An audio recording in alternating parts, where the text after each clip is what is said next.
masa adaptasi itu kan biasanya kan kayak sensitif. Assalamualaikum warahmatullahi wabarakatuh. Kembali lagi di channel Nur Faiza bersama saya Bu Wiwi dan Ayah atau Pak Seger ya. Untuk teman-teman yang baru bergabung di channel Nur Faiza, saya ucapkan selamat datang di channel Nur Faiza. Perkenalkan, saya seorang warga transmigrasi tahun 2013 yang tinggal di UPT Tanjung Puka, SP5 Kabupaten Bulungan. Hari ini saya akan membuat konten tentang pengalaman Ayah menjadi KUPT atau Kepala Unit Pemukiman Transmigrasi selama 3 tahun di UPT Tanjung Puka SP3. Jadi teman-teman, dulu Ayah itu seorang kepala UPT di UPT Tanjung Puka SP3 dan sekarang berhenti menjadi petani di lokasi transmigrasi. Hari ini Ayah akan berbagi cerita pengalaman Ayah selama menjadi kepala UPT di SP3.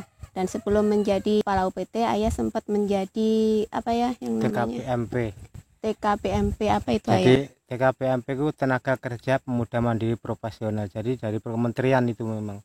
Itu tugasnya apa?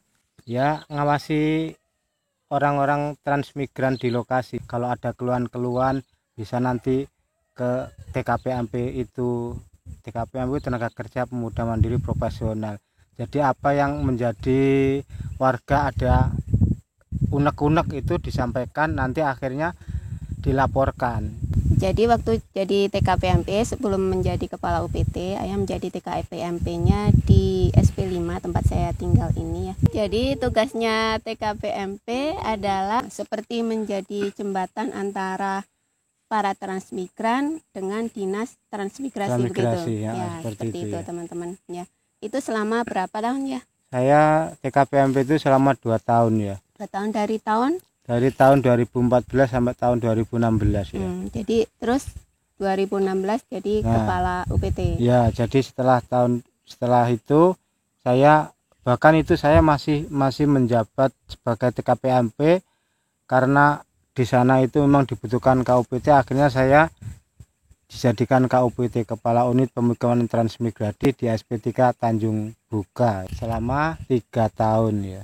Oke, selama menjadi kepala UPT, jadi mulai para transmigran yang bertempat di SP3 itu masuk ke lokasi transmigrasi. Jadi ceritanya gitu ya. Kalau KUPT yang ditempatkan untuk pemukiman yang awal itu justru malah belum penempatan. Dari mulai membangun itu kita harus berkecimpung di situ, harus dilibatkan di pembikinan fasilitas-fasilitas itu ya. Dampingi kontraktor ya itu. Jadi teman-teman, Ayah menjadi kepala UPT itu dari sebelum para transmigran datang. Jadi mulai dari pembangunan rumah para transmigran dan bangunan fasilitas umum seperti balai desa ya, masjid, pustu, mungkin gudang juga. Nah, itu diawasi ya. Diawasi ya. Kemudian selanjutnya ketika para transmigran datang, kegiatannya yang pertama harus disiapkan untuk konsumsinya dia. Transmigran mau datang itu untuk 3 hari biasanya itu tidak bisa memasak karena masih persiapan. Akhirnya pihak KUPT yang harus menyiapkan untuk konsumsinya selama 3 hari karena belum ada pembagian jatah hidupnya ya. Tadi untuk persiapan makanan. Nah, bagaimana cara Ayah menyiapkan konsumsi untuk para transmigran itu? Jadi yang pertama harus punya data. Jadi punya data transmigran dari Jawa itu berapa orang, baru menyesuaikan untuk konsumsinya. Terus konsumsinya itu didapat dari mana? Apakah pesen atau dimasak di lokasi atau gimana ya? Yang masak biasanya warga. Kalau ada warga yang lama, karena dia baru itu kan belum tahu mau kemana dia belanja, akhirnya ngambil warga yang lama dari SP5 kemarin tuh kebetulan ya. Setelah menyiapkan untuk konsumsinya ya, ketika transmigran datang, apa pertama yang dilakukan? Kita sambut kedatangan dia, habis itu di balai desa, terus ada pengundian untuk lokasi-lokasi rumahnya itu ya. Kebetulan di SP3 itu kan yang dari asal atau dari Jawa itu kan ada 200 kakak itu. Setelah diundi, kemudian setelah penempatan itu mereka cari rumahnya masing-masing kan, kemudian barang-barangnya gimana? Apakah diangkut sendiri, apakah ada yang ngantar atau gimana itu?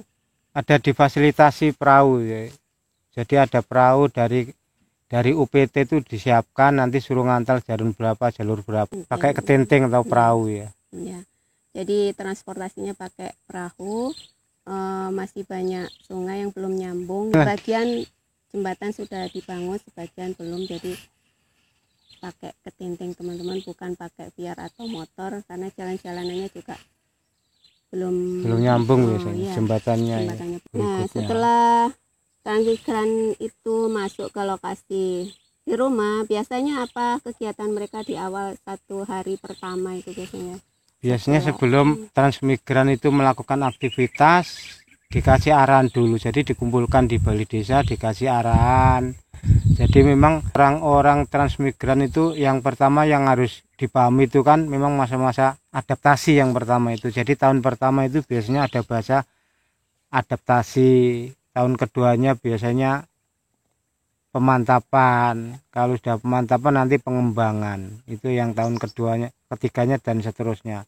Nah, biasanya kalau tahun pertama adaptasi, berarti adaptasi yang dilakukan para transmigran. Apa biasanya programnya dilakukan kepala UPT ke para transmigran? Masa adaptasi itu kan biasanya kan kayak sensitif, jadi orang dari kota ke hutan. Jadi petugas harus tahu diri juga untuk ngamati karakter ya, sifat-sifat warga. Namanya adaptasi besok kan biasanya seperti itu, dia sensitif, ada apa-apa itu biasanya langsung gini, bahkan ada juga yang nggak kerasan langsung, tapi ya diredam akhirnya kerasan. Gimana caranya? Jadi ada teknis di situ memang untuk pengarahannya masa adaptasi itu ya. Nah, itu tadi adaptasi. Sekarang di awal itu biasanya ada perbekalan yang perlu diberikan pada para transmigran. Apa aja itu ya? Perbekalan itu memang ada dua jenisnya, yang satu itu untuk pertanian, yang satunya lagi untuk pertukangan seperti cangkul dan lain sebagainya, pertukangan geraji dan lain sebagainya. Jadi itu dikasih dari dinas transmigrasi ya. Tadi kan konsumsinya kan 3 hari ya. Iya. Kemudian setelah 3 hari apakah mereka belanja sendiri atau gimana? Setelah 3 hari dia dikasih jatah hidup, jadub namanya. Jadi sembako itu lengkap pokoknya, nggak belanja pun dia bisa makan, karena ada telur, minyak tanah, ada minyak goreng, ikan asin, gula, sudah lengkap pokoknya ya. Ada 9 jenis itu. Jadi mereka sudah siap dan sudah bisa masak, sudah bisa bercocok tanam. Itu tadi awal transmigran datang ya. Nah, karena perlu adaptasi, biasanya mungkin ada yang sakit, mungkin ada yang rewel ya. Ya. Yeah. Ada yang nggak kerasan, ada yang pingin pulang ya. Biasanya yang nanganin siapa itu ya? Apa kepala UPT-nya? Kepala UPT biasanya. Makanya kepala UPT itu mengurusi orang hamil sampai orang meninggal, apa itu ya, KUPT yang jadi tulang punggungnya. Jadi dia selalu KUPT dipanggil, walaupun tengah malam ada orang melahirkan ya KUPT didodong, makanya harus siap ya. Kita lanjut ke tahun kedua, yaitu pemantapan. Nah, di tahun kedua pemantapan apa aja yang dilakukan? Namanya pemantapan itu kan ya sudah mantap, maksudnya dia dari Jawa memang tujuannya untuk jadi orang transmigrasi atau transmigran. Setelah adaptasi kok kelihatannya diamati kok nyaman ya, tinggal mantau aja ya. Tetap ada, tapi untuk masalah-masalah lainnya mungkin lapor ya, kita laporkan juga ya. Masalah yang paling sering dijumpai apa itu? Biasanya kalau awal-awal itu masalah batas ya. Jadi awal-awal itu batas ya. Makanya saya sarankan kan, kalau untuk transmigran yang baru kita arahkan, kalau bikin parit itu jangan dibatas. Untuk sementara dikasih apa itu namanya, jarak dari batas yang sebelum mantap itu 3 meter, biar nanti nggak tukaran, biar bahasanya gitu ya. Iya. Sering rame berarti. Iya, batas ya. Nah, setelah masalah batas, kemudian masalah apa lagi?